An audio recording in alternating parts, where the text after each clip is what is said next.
नमस्कार साथियों, पश्चिम बंगाल के वर्धमान जिले के दुर्गापुर से एक ऐसी खबर आई है जिसने पूरे देश को झकझोर दिया है। All the private medical college, whose responsibility? How they came out in the night at 12:30? They should not be allowed to come out in the outside. They have to protect themselves also. देखिए, महिलाओं को और महिलाओं के बारे में इस तरीके की मानसिकता बार बार तृणमूल कांग्रेस के सामने से, तृणमूल कांग्रेस के लीडरशिप से आ रही है। इससे पहले जब आरजी कर की घटना घटी थी, उस समय नोटिफिकेशन किया गया था कि महिलाओं को नाइट शिफ्ट कम दिया करे प्राइवेट कंपनीज। अगर महिलाओं को, अभी मुख्यमंत्री जी बोल रहे हैं कि उनको रात में निकलना बंद होना चाहिए, तो मुख्यमंत्री जी क्या चाहते हैं कि सारे महिला घर में बैठकर बोरका पहन के बैठे रहे? तो ये एकदम क्लियर है कि यहाँ पे ममता बनर्जी का राज चल रहा है, तालिबान का राज, पाकिस्तान का जैसे सरकार का राज चल रहा है यहाँ पे। और ममता बनर्जी बोल रहे हैं कि कोई भी महिला रात में मत निकलो, क्योंकि रात में फॉरेस्ट है यहाँ पे, कोई एनिमल्स आके उसको खा लेंगे।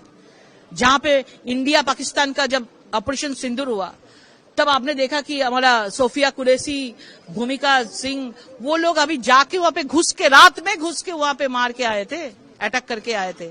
आज पश्चिम बंगाल में बोले रात में एक डॉक्टर लेडी बोल रहे कि मत निकलो।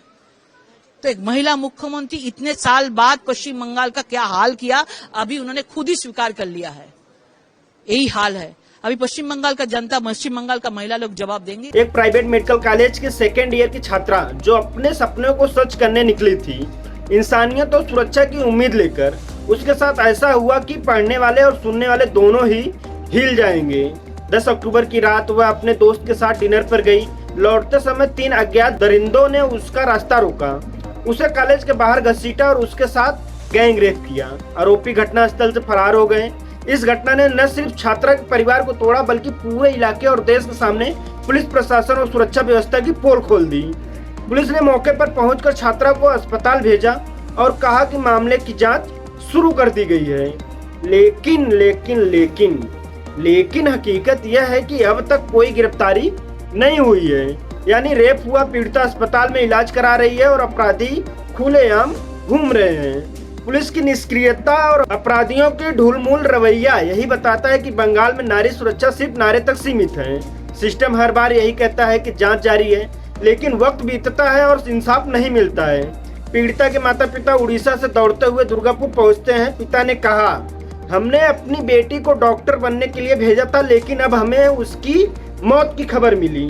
मां ने कहा, हमें न्याय चाहिए ताकि किसी और लड़की के साथ ऐसा ना हो। सोचिए, एक पिता जो अपनी बेटी के उज्जवल भविष्य के सपने लेकर आया था, अब वो खुद न्याय की भीख मांगने पर मजबूर हो गया। और यह सिर्फ उनका परिवार नहीं, बल्कि पूरे समाज का दर्द और गुस्सा है। यह घटना सीधे कॉलेज कैंपस के बाहर हुआ, कहीं और जगह नहीं। मतलब छात्रा अपने पढ़ाई के लिए सुरक्षित जगह पर थी, लेकिन वहाँ भी वह सुरक्षित नहीं थी। कैंपस में सुरक्षा का ढांचा सिर्फ कागज पर है। दरअसल सिस्टम की असली कमजोरी यह है कि जब सुरक्षा व्यवस्था ही विफल हो जाए तो नारी सुरक्षा का नारा सिर्फ फालतू लगता है। घटना के बाद छात्रा और छात्राओं ने कैंपस में प्रदर्शन किया।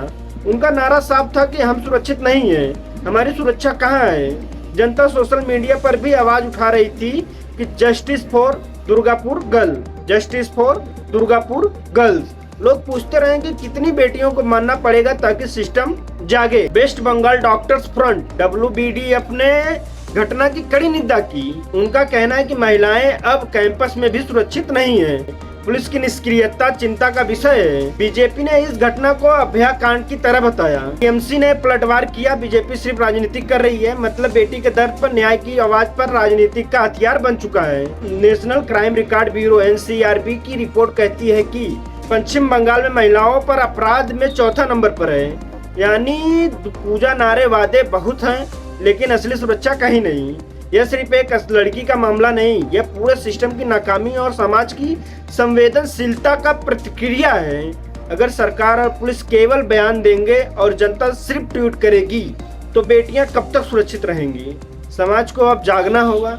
न्याय चाहिए, सिर्फ बयान नहीं, और यही आवाज हम सबको मिलकर उठानी होगी।